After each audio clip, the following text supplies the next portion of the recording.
Have you ever thought to yourself, I really want an iPod, but I also kind of want to take out a second mortgage? Well, Astell Kern is a manufacturer of high-end digital audio players, and this is their latest flagship model, the SP4000. I'm GoldenSound, you're watching the Headphone Show by Headphones.com, and previously I had reviewed the predecessor to this device, the SP3000. There's a link to that video in the description. This is around $1,000 more, now costing just over $4,000, so this is far from an affordable device. So what is it that you're getting for all that hard-earned money? Well, there is a lot of interesting stuff to talk about with this, and it's taken me a little bit longer than usual to actually test, measure, and put this device through its paces, and we'll get into why in a sec. Actually, just a quick personal fact, the first ever audiophile device that I personally owned was the T30 MP3 player from iRiver, the parent company of Astell Kern. Still got it because I'm a little sentimental about it, but I think it's fair to say that things have moved on a fair bit since then. But yeah, just thought that was fun. The SP4000 is running a modified version of Android with a very similar UI to what you might be used to if you owned or used Astell Kern devices in the past, though unlike previous offerings, this now does offer you the ability to install any app from the Google Play Store that you like, which is a very welcome addition. The primary concern with an Android-based device, and the first thing I wanted to check, was that Android usually resamples most music, including all 44.1 kHz music, to 48 kHz. That's something I've talked about in our Is Spotify Lossless Actually Lossless video, among others, but it turns out that the software modifications Astell Kern has done on this device does mean that it will output the correct sample rate no matter what. In fact, not just when using the internal player, but also if you're using this to connect to an external USB DAC, so that's great. The device feels fast and responsive. It's been generally very easy to do whatever I would want to do on a digital audio player. Swiping through and browsing my libraries, you can go to different views like this, search for tracks very easily, and if you want to change settings, all you have to do, swipe down and you can enable and disable things. But you can see just from there, it's snappy, responsive, fast. It's been a pleasure to use for the most part. I think the biggest thing for me is the fact that now you can install your own apps. So just being able to install VLC so that I can watch movies on this, or being able to install USB Audio Player Pro so I can use its EQ profiles. Those are both great features. Just the fact that you aren't restricted to only the apps that A&K has approved is fantastic. And in fact, quite important, because the one aspect of the UI that I'm really still not pleased with is the EQ. The EQ menu on the SP4000, which you can access either by going to settings or just long pressing the EQ button there, has two options. Firstly, there's a graphic equalizer, which will suit many people's needs, but there are some quirks here. For example, to access the higher frequency adjustments, I have to scroll to the right first, but quite often if you're not scrolling right down at the bottom, which doesn't always respond, as you saw there, it will just change the band rather than actually scrolling left or right, which makes it really hard to get to the bands that I want without changing what I've already done. That's very frustrating. I would personally use a parametric equalizer anyway, which is available in the Advanced tab, were it not for the fact that this UI is, unfortunately, like it was on the SP3000, still kind of terrible. Firstly, there's no shelf filters, it's just peak filters, so you can't do high and low bass and treble shelves. But also, let's say I wanted to tackle a narrow peak at 5 kHz. Well, there is a filter at 4 kHz and another one at 6 kHz. That's it. You can't change those frequencies, you've just got the 20 bands that you are given, which is pretty flexible, but it's a shame that you can't adjust them. It's also very frustrating that whilst I can see what this band is doing, I can't see what the overall profile I'm building is. Most EQ apps will show you the actual frequency response curve of your adjustment.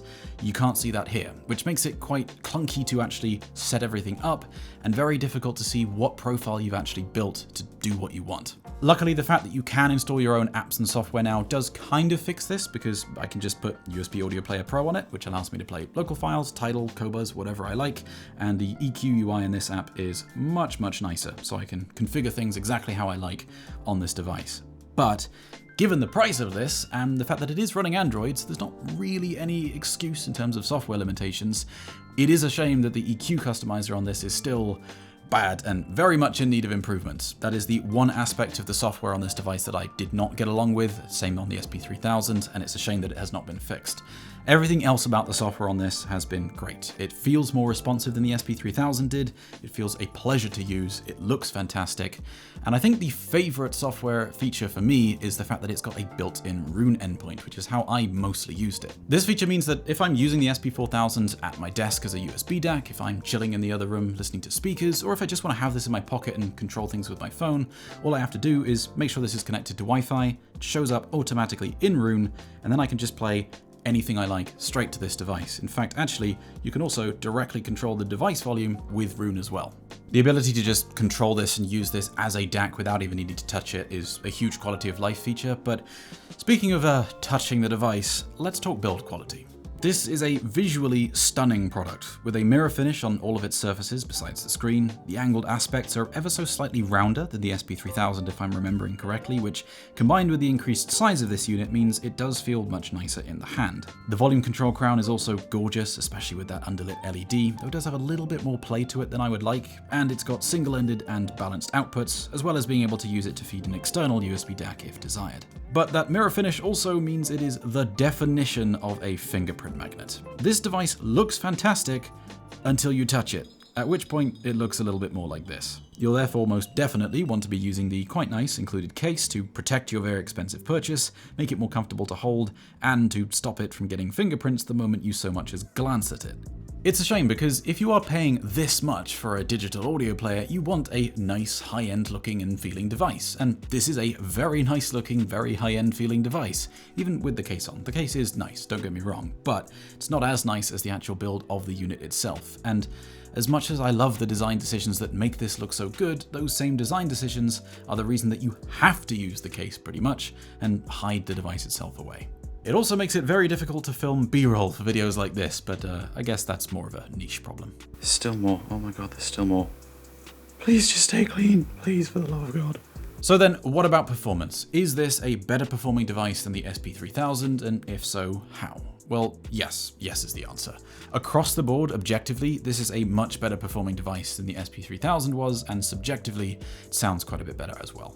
The biggest thing being that this no longer has the same issue with degrading in performance at much higher volume levels that the SP3000 did, meaning as well as being more powerful out of the box, this is substantially better for harder to drive headphones or when you're wanting to use this as a full line out DAC. But it did take a fair bit longer to measure this device than most stuff because how it performs depends slightly on how you're using it and what stuff you've got turned on. So I had to redo most of the measurements 3 or 4 times to test this device and how it performs under different conditions. The first thing I did was check frequency response. Now, that's not usually something that I publish for DACs and amps because it's very unusual for a DAC or amp to have anything other than a flat frequency response. But there have been some digital audio players in the past that were doing some kind of DSP or EQ, and in fact even some where the same model of device would have a different EQ applied depending on which region you bought it in, so I did want to make sure that nothing weird was going on. And I also wanted to check that it behaves the same whether you're playing local files, using it as a USB DAC, or streaming to Tidal, given as it does have a built-in Tidal app. If you've seen our recent streaming services comparison video, you'll know that I published an album full of test signals and test tracks to various different streaming services, and it's come in handy here because I can just play the Room EQ Wizard measurement sweep directly through this device, streaming from Tidal to check that it's the same. And in every way that I use this, playing local files, streaming to Room, streaming through Tidal, using it as a USB DAC, it behaved exactly the same and the frequency response was completely flat, so that's good. Testing distortion with the SP4000 connected just as a USB DAC gets just under 115 dB SINAD, which is pretty great, and if you swap to playing a local file, this figure stays about the same, though there is a little bit of extra low-level distortion content visible. Probably nothing to worry about, but interesting that it is a little bit different. Turning on the digital audio remastering function also changes things a bit more significantly, and we can see some high-frequency noise being added when we're testing this with a local file, and our SINAD score drops to about 100 dB. Interestingly, this doesn't happen when it's connected as a USB DAC though. Jitter also varies a little bit depending on how you're using this. If, for example, you're connecting this as a USB DAC, it's basically perfect, which is fantastic. If you swap to a local file, it's a little bit worse, nothing too crazy, but again, a bit of a shame that it's not quite the same. Turning on digital audio remastering once again adds some high frequency stuff though. I've got to be honest, it seems like leaving the digital audio remastering feature turned off is probably the way to go. It at best was pretty much the same, and at worst did make things slightly worse, so for the most part I would recommend just leaving this off. In fact, even when testing a more complex 32-tone signal, the noise floor and distortion-free range was a little bit better with it turned off. So it's an option, you can try both, but for the most part I'd say leave it turned off, it seems to perform a little bit better. I don't really know if there's an obvious subjective difference. It makes a very minimal change, if any. If I did have a slight preference, which could just be placebo, I would say it sounded a little bit better with it turned off. For in-ear monitor or IEM users, it gets about an 82 dB signal to noise ratio when outputting a low 50 mV signal, which is about the same, in fact, within 1 dB of the SP3000 and also within 1 dB of the Chord Mojo 2, which I also like a lot. So it's going to run IEMs great. There's not going to be any kind of audible hiss or noise floor other than on the most sensitive of IEMs, where it's just going to be a challenge on pretty much anything anyway. For full-size headphones, the power output has been bumped up from what was about 200 milliwatts on the SP3000 to now around 400 milliwatts into a 32 ohm load. So it's about twice as powerful, and it can also output up to 8 volts into high impedance loads. This is not the world's most powerful DAP. If you are specifically wanting to run headphones like the original Hyperman Susvara or a Modhouse Tungsten, both of which are very difficult to drive for different reasons, this might not be the best choice. You're probably going to want to look for something with as much power as possible there, even if in other areas it might not be as well performing. I did try the high driving mode, which doubles the number of op-amps in the signal path, but it didn't seem to make much difference. The max power is the same, and the distortion versus level is pretty similar as well. So again, try those, see if they sound any different to you. For me, I couldn't really tell a difference, and there doesn't seem to be an objective one. But it did drive most headphones very well. It's just the really difficult stuff where it probably isn't going to have quite enough juice, but that's the same for most portable stuff. With a 700 millivolt output into a 32 ohm load, which is what I use to test a moderately hard to drive headphone at pretty decent volumes, it gets about a 93 dB Synad score, which is just behind the desktop Ferrum Ore amplifier and around 10 dB better than the previous SP3000 was. It's also got much nicer of a distortion profile, more of the low order and even order stuff rather than the high order stuff, which means even if the distortion was at the same level, let alone the fact that it's 10 dB lower, the distortion that it does have is going to be less audible in the first place. So generally speaking, for regular headphones, the SP4000 is much better. Also, I really want to call out, they fixed the change in performance depending on what the volume level is. On the SP3000, as you turned it up more, there was a bit of a hump in the distortion profile, which meant if you were driving full-size headphones, even though you weren't anywhere near maxing out the device's power capability, the performance would still degrade quite a bit. Whereas here, as you can see on the graph, it's just a straight line down pretty much right up until you hit the limit. So it performs way more consistently, and it sounds basically the same no matter what you are running or how high you've got the volume cranked. That alone is, quite frankly, the biggest improvement on this device. And it means that this is substantially better, both objectively and subjectively to me as well, for driving not just difficult planars, but also moderate dynamic driver headphones too. For not IEM users, this is a substantial upgrade. All in all, objective performance is very good. There are other devices which are a bit cleaner in some ways, but this does perform very well. It drives headphones and IEMs fantastically, and the flexibility of just being able to take it on the go as a DAP, use it as a USB DAC at my desk, or play via Roon if I'm chilling in the other room, is just lovely.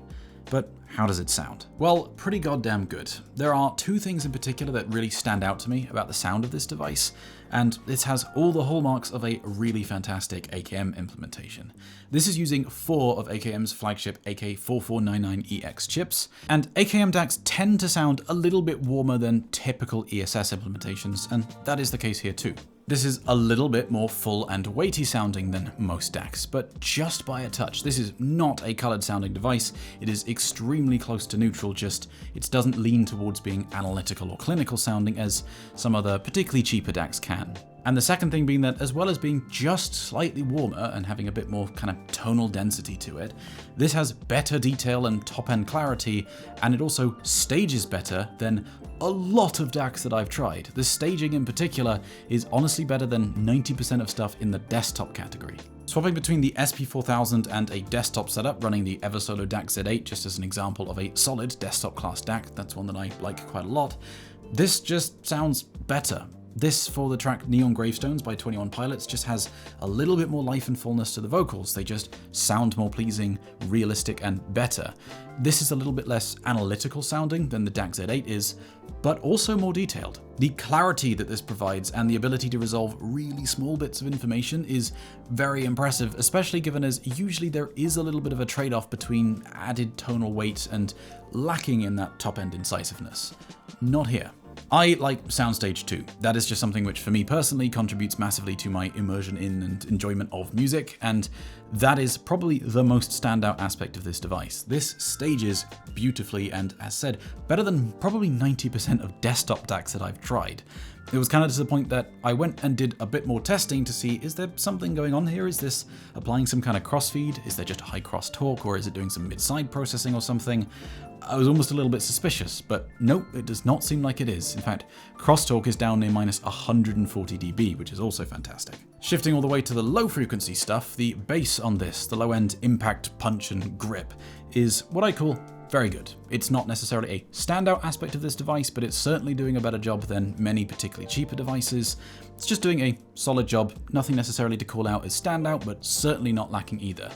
At least on most headphones. If I put the original Headphone Susvara on this, it can get them more than loud enough. I can turn them up to the point that I can't really listen at those volumes, but it is also pretty clear that it's not driving them properly. If I swap at the same volume from this to the HM1, oh, that's where all the bass went. The bass definitely starts to hit a limit on this with really demanding headphones. But Headphone Aria Stealth, the Meze Empyrean 2, Austrian Audio Composer, Sennheiser HD800S, all kind of normal headphones, I had absolutely no trouble and it didn't hit any of those limits. It is specifically with the really hard to drive stuff. The SP4000 has only half a watt of power, same as a Cord Hugo 2 for instance, but both this and the Hugo 2 can drive the vast majority of headphones. Sure, I wish this had a little bit more so I could drive my Headphone Susvara OG, but the Susvara OG and the Modhouse Tungsten are both very much outliers in terms of how much voltage the Tungsten needs or current the Susvara needs. They need orders of magnitude more than most other headphones. And for most devices, it is far more important to look at how your device is actually performing at the levels you are likely to be outputting to your headphone, which is why I do that 700 millivolt test, rather than looking at how much power it can output at maximum, even though you'll probably never use the upper ends of that, and in many cases you're sacrificing performance at lower ranges to get that maximum power. But hey, if you're not sure if a particular amplifier or DAP is going to be able to run your favorite headphones, A, you can use headphones.com's power calculator to work out which amps will drive those headphones, but also headphones.com has a 365-day return policy, so you can buy with confidence, and if you don't like something, you can just send it back. They're usually pretty flexible with this. Obviously there are some exceptions. For instance, if you really wanted a silver one of these, but they only had black ones available, if you buy a black one and then dip it in acid to remove the black, you will probably end up with something that's silver, just might also be a paperweight. Yeah, that happened. Anyway, back to the video. That is the key area in which this is a substantial upgrade from its predecessor, the SP3000. The SP3000 I loved for IEMs, but it had significant limitations when you wanted to run many full-size headphones or use it as a full line output DAC. This does not have those problems. For IEM specifically, this is a slight upgrade from the SP3000. It's not going to give you better dynamic range at those low levels or a lower noise floor, because that's within 1 dB of what it was on the SP3000. That hasn't really changed. But the distortion profile is slightly more preferable, and it does seem to sound a little bit better than what I remember on the SP3000 with IEMs. So it is a slight upgrade there, but the big upgrade comes when you're driving full-size headphones. There, objectively, 10 dB lower distortion and noise, and a much nicer distortion profile, plus you can crank it without that distortion rising at all, and subjectively, it just sounds cleaner, it sounds more realistic, it sounds more detailed, it stages better. It is a significant upgrade when you're running full-size headphones or wanting to use this as a line-out DAC. Overall, this is a device which has been an absolute pleasure to use. Besides the simple fact that it sounds fantastic and is performing pretty on par with or better than many great desktop DACs and amps, the software and convenience features are huge quality of life improvements, which alone would go a long way towards swaying me to choose this device over competitors. My main complaints are just that I hate having to hide such a beautiful device inside a case. A matte finish version of this would definitely be preferable to me, as there's no point having a piece of art that you have to keep covered up. The EQ is still in desperate need of improvements, and at this price on an Android-based device, I don't think there's much excuse not to do so. And I do wish it had a little bit more power. It would be nice to be able to run the Headphone Susvara OG on it, but at the same time I'm not super worried because I'm probably not going to be taking a Susvara OG out and about, and I would much rather this performs better with the 98% of headphones that it absolutely can run without issue, rather than having a higher max power output and sacrificing performance for those other 98% of headphones. But is this worth thousands of dollars more than a Cord Hugo 2? Well, I do like it more. This is a better device, but it isn't worlds apart. Diminishing returns are very much a thing, and here you're paying for all the other stuff that a digital audio player needs to have that a DAC and amp combo doesn't, plus all the software development. But the value proposition of how much that small improvement is worth is just going to be individual. If I had oodles of money, I would pick the SP4000. This is a device that to me sounds better than something like a Chord Hugo 2 and many of the other DAPs that I've tried around $1,000 or so. Objectively, it's better performing, and it does all of the other, not just software stuff, but gives you that luxury experience that people want and will pay for. I personally can't justify $4,000 on a DAP, and that's okay. I also can't justify buying a McLaren right now, but that doesn't mean that it's not the better option for someone who is lucky enough to afford one. I hope you enjoyed this video. If you've got any questions you wanted to ask me about the SP4000, any other DAC, amp, music, gear, headphone, or anything at all, then come and say hey on the Headphones.com Discord server or the Headphones.com forum, where I and other wiggly air enthusiasts will endeavor to help. Until next time, I'm GoldenSound, you're watching the Headphone Show by Headphones.com. Thanks for watching.